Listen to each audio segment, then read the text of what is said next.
السلام عليكم ورحمة الله وبركاته.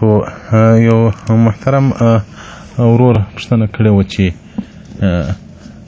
په دا بعضې ځایو کې کموډونه لګېدلي نو هلته بیا څوک دغه نشي کولی، یعنې چې بولې وکړي تشناب پیپر و کاغذ هم نشي پاته، او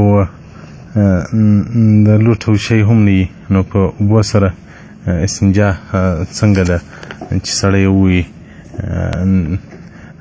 په اوبو سره، یعنې نه تشناب پیپر وي او نه لوټی وي نه بل داسې شی سړی استنجا په ووایي. محترمه، په لوټه سره استنجا ول یا په ډبره سره استنجا ول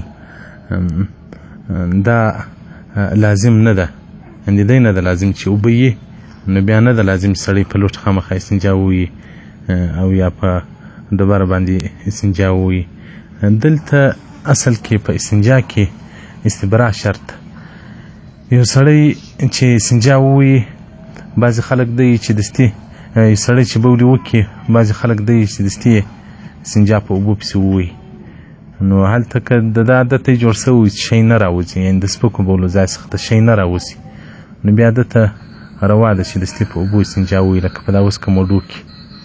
او که عادت یې دا و چې دی بولې وکړي بیا یا وټوخي یا وګرځېږي یا داسې څو قدمه واخلي، راسته پښه پر چپه واړوي، چپه پر راسته واړوي، نو بیا نو د ده لپاره استنجا نه ده روا چې دی استنجا ووایي په اوبو باندې ځان به یې ور پاکوي یا د زړه تسکین به کوي، له هغه بعد به بیا په اوبو باندې استنجا ووایي.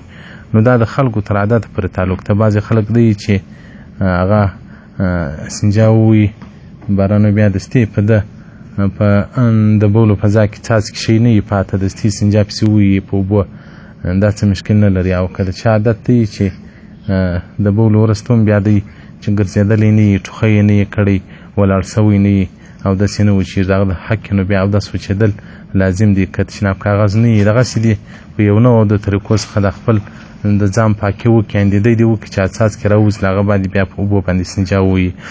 کبیرې صفحه 28 آداب الوضوء او دغه رنګه فتاوی هندیه جلد اول صفحه 50 الفا ثالث په الاستنجا. والسلام علیکم ورحمة الله.